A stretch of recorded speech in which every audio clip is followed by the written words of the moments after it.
VOA Afrique.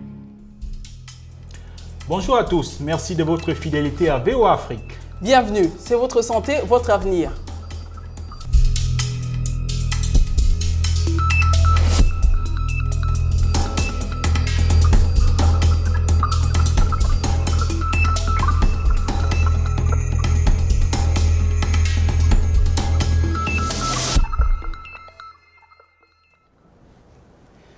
Votre santé, votre avenir, c'est votre rendez-vous hebdomadaire consacré à la santé et au bien-être. Cette semaine, nous parlons de la drépanocytose, une maladie génétique de l'hémoglobine, une substance contenue dans les globules rouges qui sert à transporter l'oxygène à travers le corps. La maladie se manifeste par une anémie, se traduisant par des fatigues, des vertiges, des essoufflements, des crises douloureuses, pour ne citer que celle-ci. Cette maladie reste peu connue et pourtant près de 5% de la population mondiale porte les gènes des maladies de l'hémoglobine. L'Organisation mondiale de la santé estime à plus de 50 millions le nombre de personnes qui souffrent de cette maladie. Connaître son statut est la première étape pour éviter la propagation car la drépanocytose se transmet des parents aux enfants et il n'existe jusqu'à présent aucun traitement pour y remédier. Mais qui sont les personnes les plus touchées par cette maladie? Quelles peuvent être les complications les plus graves chez les malades de la drépanocytose et quels espoirs pour eux d'alléger leur souffrance? Le professeur Akwete Yvon Segbena apporte des éléments de réponse à ces questions. Les complications les plus graves sont surtout dans l'enfance. Les complications infectieuses. 25% des décès sont liés à ces complications infectieuses chez les nourrissons et les enfants.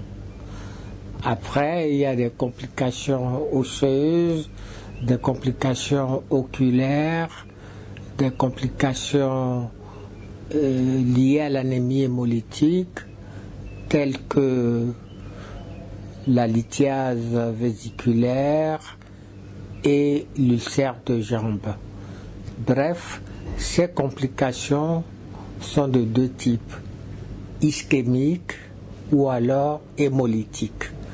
Hémolytique parce que le globule rouge se détruit, l'organisme cherche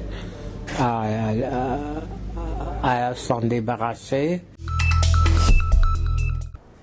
Voilà, c'était donc professeur Akwete Yvon Segbena, enseignant à la faculté mixte de médecine et de pharmacie de Lomé au Togo. La drépanocytose ou anémie falciforme peut être tellement insupportable que les malades sont souvent contraints de se rendre d'urgence à l'hôpital où ils reçoivent de la morphine, seul antalgique capable d'atténuer les fortes douleurs de la maladie. Parmi les autres symptômes, l'on note l'anémie et la sensibilité aux infections. Nous sommes allés à la rencontre de Blaise Mouteba. C'est un jeune Congolais de la ville de Béni, en République démocratique du Congo. Il souffre de drépanocytose depuis son enfance et reçoit régulièrement des soins au centre hospitalier Imagerie du Grand Lac de Béni. Il a accepté de partager avec nous ses appréhensions. En fait, c'est une maladie très difficile. Je ne suis pas à l'aise. Vraiment, je ne suis pas à l'aise. Depuis tous ces temps, je ne suis pas à l'aise. Je me souviens, quand j'étais étudiant avec les amis à l'auditoire, il m'arrivait que je puisse tomber au vide de tous. J'avais perdu l'honneur. D'abord, c'est mourir. On peut avoir peur de mourir avec cette maladie. Mais aussi,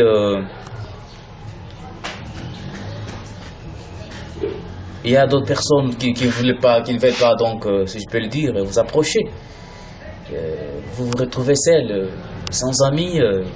Les craintes sont multiples, sont tellement multiples.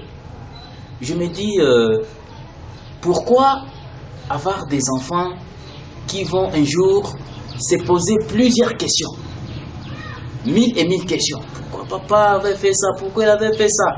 Mais aussi, vous vous demandez, puisque vous savez, monsieur le journaliste, avoir même un boulot, c'est tout un problème. Comment on peut vous engager dans un bureau où on trouve que vous êtes malade?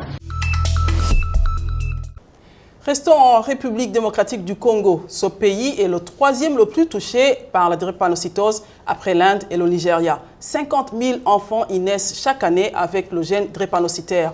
Le docteur Patricia Foto, directrice du programme national de lutte contre la drépanocytose en RDC, nous explique l'intérêt d'un dépistage rapide dans la lutte contre cette maladie. En RDC, sa politique consiste en deux stratégies, stratégie de base et stratégie d'appui.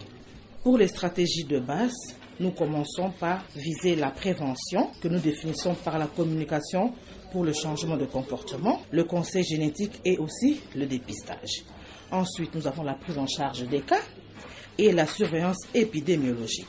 Quant aux stratégies d'appui, là nous avons la formation du personnel, la planification et le suivi évaluatif. À court terme, nous voulons mener un plaidoyer pour la mobilisation des ressources, vulgariser le protocole de prise en charge qui existe et qui a été révisé, vulgariser le test de dépistage rapide et à moyen terme, nous comptons intégrer la drépanocytose dans le paquet minimum d'activités et le paquet complémentaire des zones de santé. Eh bien, vivre avec ce mal, ce n'est pas de chose facile, surtout que c'est une maladie chronique que l'on peut transmettre à ses enfants. Mais des mesures de précaution comme le dépistage et le changement de comportement peuvent vous aider à combattre cette maladie en attendant que la science trouve un remède.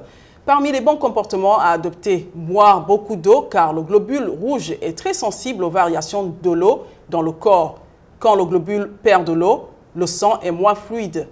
Le drépanocytaire doit éviter autant qu'il peut les activités qui nécessitent un très grand effort physique et déshydratent le corps. Bref, éviter tout ce qui peut ralentir la circulation du sang et exiger plus d'oxygène dans l'organisme.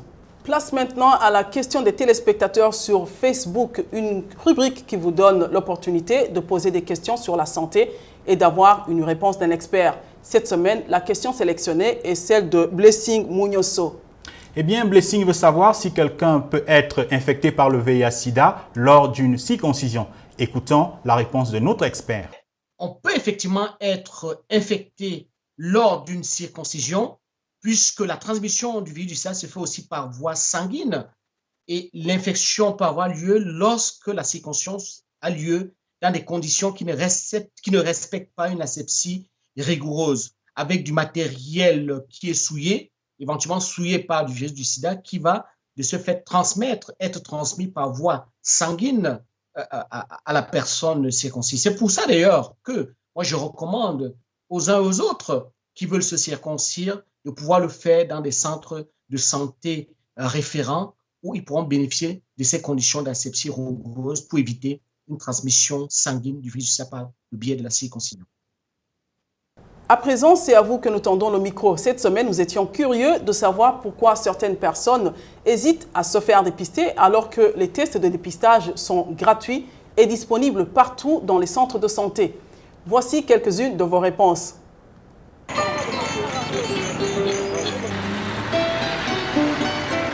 Les gens n'aiment pas, sinon on va leur prodiguer le conseil de faire ceci, de faire cela.